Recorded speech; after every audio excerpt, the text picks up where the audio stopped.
ബിസ്മില്ലാഹിർ റഹ്മാനിർ റഹീം. അഹ്ലു ബൈത്തിനെ ആദരിക്കണം, തങ്ങന്മാരെ ബഹുമാനിക്കണം. ഇന്നലെ ഒരിടത്ത് കേട്ടു, ഒരു വ്യക്തി ഒരു മഹാനായ തങ്ങളോട് പറയാം, തങ്ങളെ, നിങ്ങൾ ഞങ്ങളെ പാർട്ടിയിലാണെങ്കിൽ ഞങ്ങൾ നിങ്ങളെ ആദരിച്ചോളാം, ബഹുമാനിച്ചോളാം. അല്ലേ പാർട്ടി വിട്ടാലോ വട്ടപൂജ്യമാണ്. അപ്പം എന്തായി പാർട്ടി? നമുക്ക് ദീനല്ല വലുത്. പാർട്ടിക്ക് വേണ്ടിയല്ല പാർട്ടി, പാർട്ടി ദീനിന് വേണ്ടിയാണ്. നമ്മളെ പാർട്ടി തങ്ങളുണ്ടെങ്കിൽ തങ്ങൾ ഓക്കെ, അല്ലെങ്കിലോ അണ്ണോക്കെ.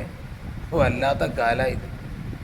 റസൂലുള്ളാഹി തങ്ങൾ പറഞ്ഞു, ഏയ് ഫാത്തിമത്തു ബിൽഅത്തും മിന്നീ, ഫാത്തിമ എന്നിൽ നിന്നുള്ളൊരു കഷ്ണമാണ്.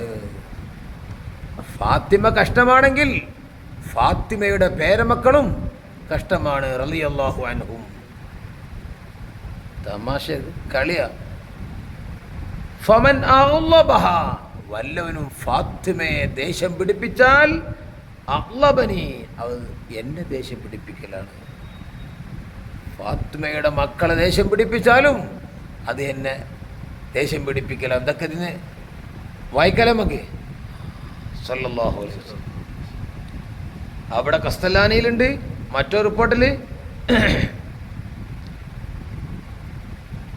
വയുദീനി മാ ആദാഹ, ഫാത്തിമയെ ഇടങ്ങേറാക്കുന്നതെല്ലാം എന്നെ ഇടങ്ങേറാക്കുന്നതാണ്.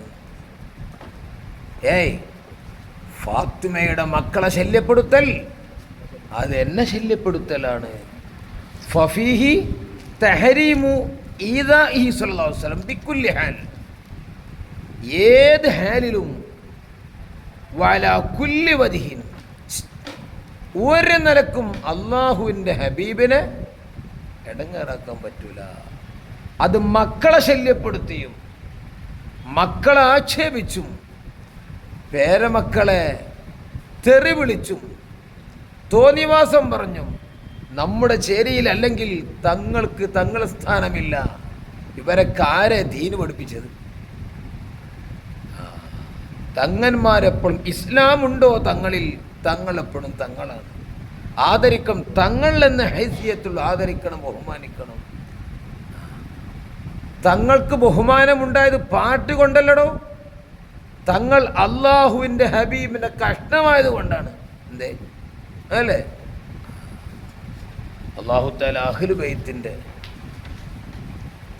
ഗുരുത്വം പൊരുത്തൊക്കെ നമുക്ക് തരട്ടെ. പോലെ ആദരിക്കുന്ന ബഹുമാനിക്കുന്ന അല്ലാഹു നമ്മളെ ഉൾപ്പെടുത്തി.